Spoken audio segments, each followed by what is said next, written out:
Storytime, maximum security in TDOC, Tennessee Department of Corrections. You'd see all kinds. And one thing that was very common was someone would sit there from the time they woke up to the time they go to bed, cussing and hollering at somebody, and they're just trying to get somebody to argue with them. They wouldn't have a TV or nothing in their cell, and that was the way that they spent their time, right?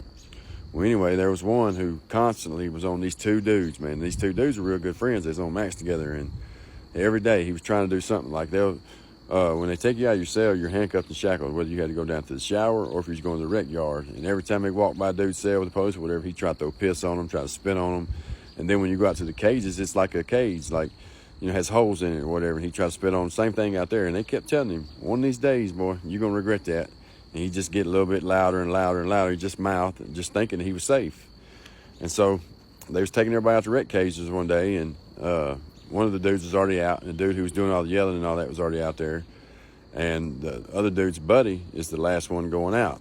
And there was a new CO on shift that day. And so he gets out there, and what they would do is one guard would walk you to the door, and then that guard that was leading you in the cage would walk you from the door to the cage. Well, as they're walking back there, he tells him, hey, man, let me and my buddy switch cages because the phone works in that cage. There's these phones in which you could use. And the one I'm going in, it don't work, and I want to use the phone.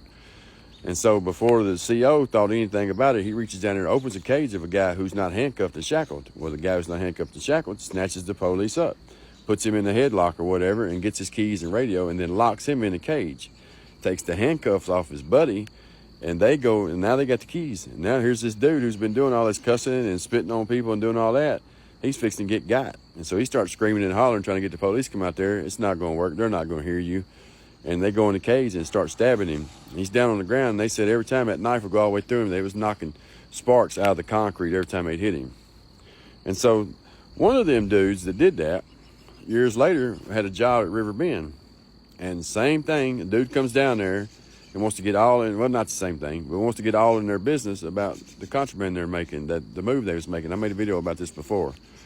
He goes to the police and tells them, hey, you've been bringing drugs in for them, you're going to bring it in for me, or I'm going to tell on you. So the CO tells the guy that what the dude said. And so the dude goes in there and tells him, hey, man, the best thing for you to do is not come out of that cell tomorrow. And he just kept running that mouth, yap, yap, yap, saying he would. Well, the next day he ended up with, I think, 18 holes in him and set on fire. True story.